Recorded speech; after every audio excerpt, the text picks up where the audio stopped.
Un saludo muy cordial a todos los espectadores. Somos alumnos de la Universidad Nacional Santiago Antúnez de Mayola, la Facultad de Ciencias del Ambiente, Escuela Profesional de Ingeniería Ambiental. En esta oportunidad vamos a exponer sobre el tema transportes de sedimento.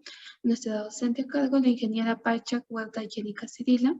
Somos el grupo número 4, conformado por los integrantes de la Cruz Garro, Lizeth Jacqueline, Giraldo Cochachinevel, Figueroa Chuecas, Alexi Bryan. Bueno, por sedimento se entiende a que es todas las partículas del suelo y roca de una cuenca que son arrastradas o transportadas por una corriente de agua. Entonces podríamos decir que el transporte de sedimentos involucra una interacción más compleja entre las numerosas variables interrelacionadas como el caudal, la velocidad, la pendiente del río, la profundidad, el esfuerzo constante, la potencia de la corriente, la rugosidad del cauce y el número de flautas. Ahora, importancia del transporte de sedimentos.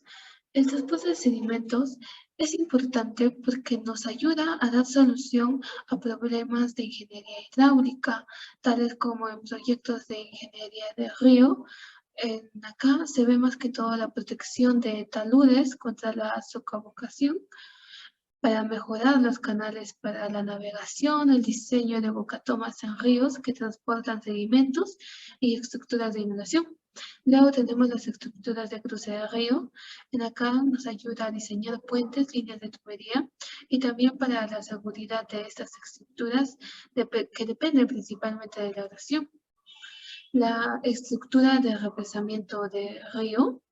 En aquí nos ayuda a que el flujo de los ríos tenga dos tipos de efecto en el transporte de sedimento, ya que el remanso causado induce la sedimentación de aguas arriba y la erosión de aguas abajo. Por tanto, la estabilidad de dichas estructuras depende del efecto de sedimentos locales. Luego tenemos la estructura de puertos. La estructura de puertos nos dice que ubicados a márgenes de los ríos deben ser protegidos contra la disposición de sedimentos debido a que se da disminución del tirante.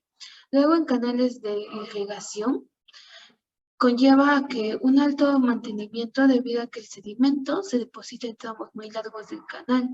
En este caso, la solución a este problema sería el diseño adecuado de la bocatoma o el diseño de alguna estructura de sedimentación antes del ingreso al canal principal.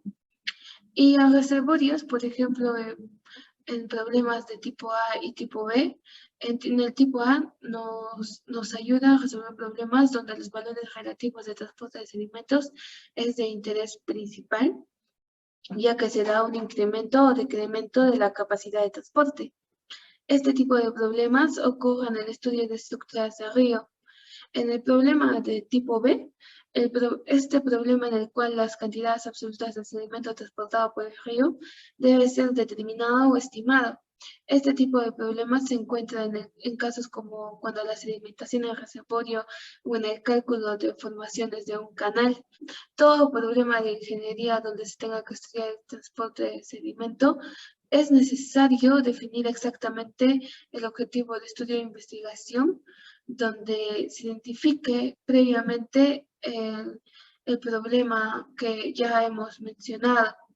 Y ya que una vez definido estos problemas, se puede aplicar el método específico y apropiado para la investigación a campo. Bueno, continuando con la clasificación de transporte de sedimentos. Bueno, tenemos de dos maneras, lo que son los transportes selectivos y los transportes de forma no selectivas. ¿A qué nos vamos? En la forma selectiva, en este tipo de transportes son un transporte de agentes geológicos, donde se van a seleccionar ciertos materiales según la masa y el tamaño, a lo que puede transcurrir lo que es el viento y el agua, ¿no? De estos sedimentos. La capacidad de transporte de estos ríos va a depender, pues, de su pendiente y del caudal con el cual se va a transportar los sedimentos, ¿no? También junto a ello, del transporte selectivo, vamos a encontrar según su modo.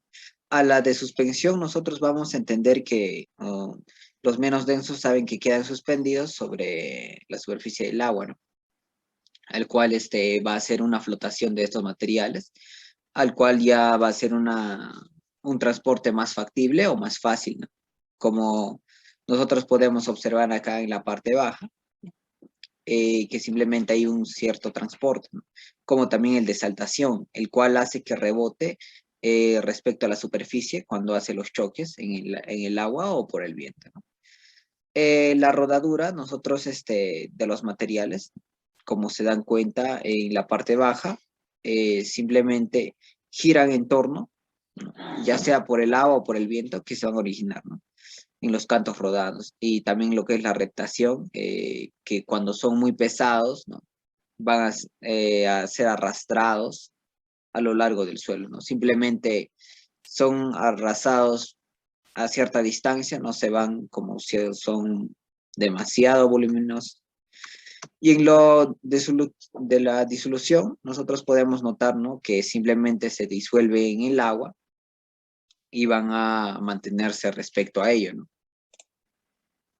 Ya lo que tenemos con clasificación, ¿no? Al otro, según el origen, que es el otro, y también transporte no selectivo, ¿no? En lo posible del origen, ¿no? El posible va a ser el material transportado de la cuenca hidrográfica, ¿no? Que va a tener referido tanto como la lluvia, ¿no? La lluvia, el transporte del fondo, la suspensión de cauce, ¿no? Ya puede haber otro tipo de suspensiones donde simplemente se van a originar estos sedimentos.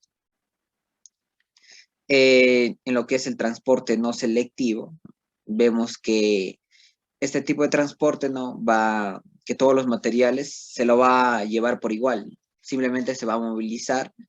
Y en lo que es el transporte no selectivo, nosotros también vemos a lo que son los glaciares y las aguas torrenciales. En los sedimentos no cohesivos, mejor dicho, no adheridos, tienes que tienen que simplemente haber un movimiento fuerte para que estos se muevan, ¿no? No están junto con lo que es el agua o el aire, ¿no? Nosotros tenemos en lo que son los sedimentos cohesivos, simplemente están adheridos o juntos, el cual si se arrastra el uno, el otro también va a ser arrastrado, ¿no? También tenemos las formas, como podemos notar, las formas de sedimentos que son esféricos, tabulares, como discos, ¿no? En forma de cuchilla, que estos simplemente se van a movilizar, podemos tenerlo ya ciertas maneras que sean más pesados, ¿no? Y se van a llegar a movilizar, ¿no? De ahí a los sedimentos, ¿no? También cohesivos, que al igual, ¿no? Simplemente si son más adheribles o disueltos, mejor dicho, en su manera, pues se van a simplemente diluir y van a transportarse junto al agua. Los principales métodos para el cálculo de transporte de sedimentos tenemos primero el método de Usler-Usle-2, que es un método combinado. Para ello, primero determinamos la cantidad de sedimentos erosionados brutos con la fórmula, donde la pérdida anual del suelo va a ser igual al factor de erosividad de la lluvia. Este factor se saca de datos de precipitaciones medias mayores a 20 años. Esto multiplicado por el factor de erodibilidad del suelo que se saca de datos texturales y estructurales del suelo. Esto multiplicado por el factor de longitud dependiente multiplicado por el factor de cobertura vegetal, que es un valor adimensional, y factor de prácticas de conservación, que también es un valor adimensional. Luego se prosigue con el cálculo de índice de entrega de sedimentos de una cuenca vertiente. Ahí la fórmula empleada es CDR, que es el índice de entrega de sedimentos, va a ser igual a 36 multiplicado por la superficie de la cuenca, multiplicado por un valor de menos 0.2, restado por 2 entre el logaritmo de la pendiente del curso principal expresado en tanto por ciento. Todo esto sumado por el logaritmo de coeficiente de bifurcación de la red hidrográfica. Luego se procede al cálculo del aporte de sedimentos, donde el CDR es el índice de entrega de sedimentos y el TE el volumen de sedimentos erosionados. Este cálculo de transporte de sedimentos se puede realizar en un SIC, por ejemplo puede ser el ArcGIS o el QGIS. en donde se van a cargar los datos del factor R, del factor K, del factor SL, el factor P, el factor C. Este producto, al aplicarle el método Usler-2, nos va a determinar la erosión potencial y también la erosión real. Y de esto se obtiene el aporte de sedimentos de una cuenca. Luego tenemos el método de Engelund-Hazen, 1967. Este método se basa en el concepto de potencia unitaria de Black-Knott y el principio de semejanza. O también decir en forma general, se basa en el flujo de energía. Se emplea la siguiente fórmula en donde el Cmax va a ser la concentración máxima de sedimentos, la U va a ser la velocidad media de la cuenca, el D el diámetro de la partícula, el IC el peso específico de la partícula, la G la gravedad y el RH que es el radio hidráulico. Este método, debido a que no tiene valores límite en el inicio del movimiento, se puede emplear para analizar la erosión con transporte de partículas mayores. Luego tenemos la formulación de Young, que también es un método que se basa en el flujo de energía potencial unitario de flujo. Luego, para esto se tiene que conocer también la velocidad de corte que se define según esta ecuación, en donde va a ser igual a la raíz cuadrada de la gravedad, el radio hidráulico y la pendiente. Cuando se inicia el movimiento, la velocidad crítica dimensional se expresa como con esta fórmula, considerando tenemos dos condiciones.